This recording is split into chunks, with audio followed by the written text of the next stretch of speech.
James Pearce Jr. released on a $20,500 bond. Here's what we know. A Miami-Dade judge said his bond at $20,500 during a bond hearing on Sunday.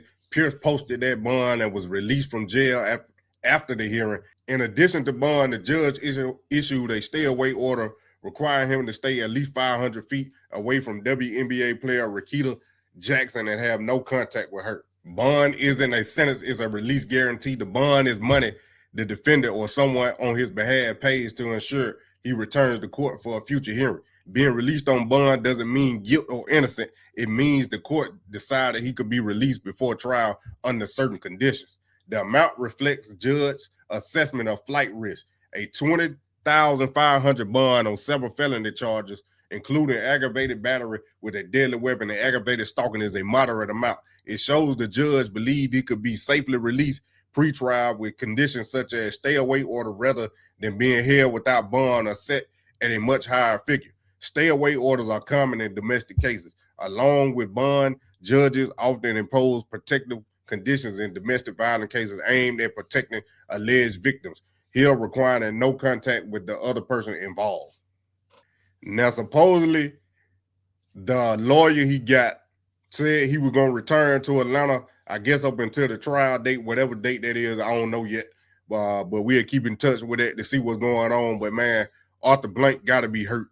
Arthur Blank got to be hurt, man. This whole situation, this whole debacle, this everything, man, just hurting the Atlanta Falcons right now. You know, we one day after the Super Bowl, the NFL season is officially over, but now the Falcons got to figure out what they're going to do. Matt Ryan going to have to figure out, and Ian Cunningham going to have to figure out who they're going to sign, who they're going to re-sign, who they're going to look for in free agency, or even if they're going to draft another edge player. Because in my opinion, I think Michael Pierce, in my opinion, I think James Pearce is gone. He done with the Atlanta Falcons, man. Like I told y'all on the last video, Arthur Blank don't like legal trouble. He don't like this type stuff with his players being in this legal trouble, man. So if anything, he's not going to be an Atlanta Falcon no more.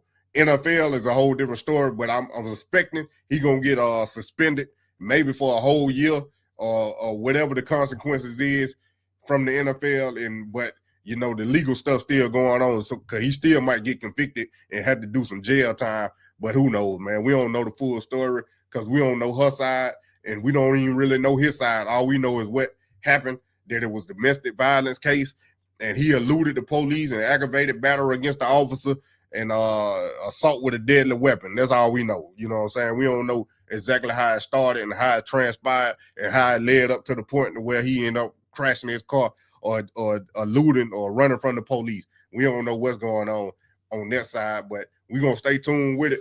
But with that being said, Emmanuel Acho, I don't like the dude too much, but he had something to say about it. You got to do a better job of calling out the talented.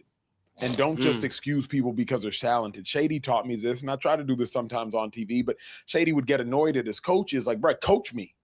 You can still coach me difficult. Just because I'm talented don't mean I'm not coachable.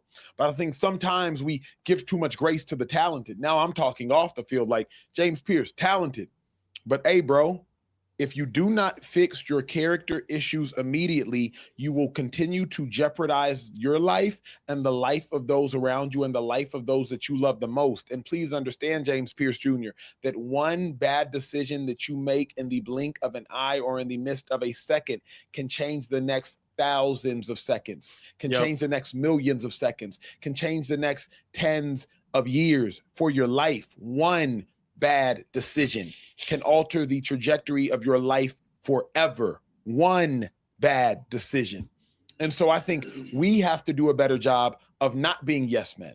We have to do a better job of calling out these individuals and truly calling them out, holding their feet to the fire and saying, nah, bruh, for the sake of your life, get help.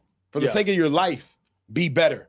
For the sake of your life, grow up. For the sake of your life, you're better than this. For the sake of your life, it's time for you to mature. And not because we hate you, not because we want to ridicule you, but because you need to be better for you. Society needs you to be better. The women in your life need you to be better. The men in your life need you to be better. Your family does, Your family needs you to be better. So to me, we have to start holding these athletes' feet to the fire and really saying like, hey, wake up. Bro, one decision. This could have ended significantly worse. Yeah. Significantly worse. He was driving in a Lambo, from what I've heard. Yes. At high speeds. You know what I mean? Trying to wreck his car into this car and wreck his car into that thing, from what the reports are. And forget the reports. We saw the video. How many more videos do we need to see of black individuals being accosted and arrested by several white individuals and them going wrong? How many more? We got 4 black men sitting here with mics in front of us. How many more?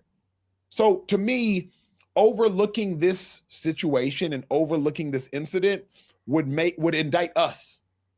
You know what I mean? Like, as young as 30 something and 20 some odd year old black men in here, like, we have to call this out and be like, hey, be better. You got to be better. You know what I'm saying? Like, you got to be better. It was not even a mistake. It was a decision. So fix your decisions. Yeah. Because oftentimes they say, oh, he just made a mistake. It wasn't a mistake. This was a conscious decision that was executed. There's several charges. It wasn't one charge, not just a reckless driving charge. You read it out, There were several charges: a stalking charge, a reckless driving charge, a fleeing charge, a resisting charge. These were several conscious, terrible decisions. So, like, I believe it's incumbent upon us to say, hey, bro. Now, I don't agree with dude often, but I agree with him on this one, man. If this a mental health issue, man, you definitely need to get looked at and get some help, man. That's with anybody. This ain't just James Pearce. I'm talking about, man, if you feeling depressed or you feeling like you want to do harm to yourself or harm to somebody else, you need to go talk to somebody and get some help right then. Don't keep putting it off, and don't think you a strong man or a strong woman and you don't need no help. Go get some help. Go talk to somebody. If you can't talk to nobody, get on your knees and start praying and talk to God. I'm telling you right now, man, because this is serious. Like he said, it could have been a lot worse than what it was. There were officers could have harmed him. He could have killed somebody. He could have hurt himself. He could have hurt himself and somebody else, and did more damage to that girl. He could have did. It's a lot of different scenarios that could have happened, man. But this ain't no excuse. He need to be held accountable because he, like he said, it was a conscious decision. It really was a decision that he made to do all this stuff when he could have made the decision to walk away. He could have made the decision, just break up with the girl, leave her alone, leave the house, go cool off somewhere, or just go find somebody else. You know, that's your conscious decision. But, you know, we don't know, like I tell you, we don't know the whole story and all that, but still at the same time, it don't excuse your actions, man. Because you held to a high standard and a high point now being in the NFL. You know, you got to uphold your character for your family, first of all, and then for your name. You know what I'm saying? You only get one name, and if you're lying and doing all this other stuff, your name ain't gonna mean nothing. So now can't nobody trust you. That's why I'm telling you, I don't think he's coming back to the Atlanta Falcons if he might get an NFL job, depending on what happened with this case. But it's gonna probably take a whole nother year to figure out if he's gonna get convicted or not. But I don't know how fast they're gonna go to trial and all this information gonna come out. But we're gonna see, and we're gonna stay with it, man. But for real, if you feeling depressed, if you feeling some type of way mentally, you need to go get some help, man. It don't excuse. You can't go in there and be excusing your action because you have mental problems. No, go get some help. Go get some help. Whatever kind of help it is, you need to go get some. You know what I'm saying? But we're gonna stay with it. Hopefully, I don't know, man. I ain't even gonna say that. I don't even know what's gonna happen. We just gonna wait and see. But I just want to know what the Falcons' decision gonna do. I ain't really seen nothing. They talk about the situation yet. I ain't really looked. I ain't even gonna lie to you. But if I find something, I'm gonna bring it and make a whole nother video. So I need y'all to like, subscribe, and share, and tell your friend about that Dirty Bird Savages, man. And then follow me on all the social media platforms. Scrolling down there at the bottom. Cash App if your pocket feeling heavy. You know, I take some dollars too, man. It is what it is. Everybody out here struggling, I understand. But you know, we got to get it how you live. But Dirty Bird Savages, Money Man, you already know. Appreciate y'all, man. My savages! Money Man in the thing of a T and playing no games. Should I already know my name when I speak NCC flame. Got my YouTube poppin', man. Like, subscribe, and everything in between. You already know. Money Man! You all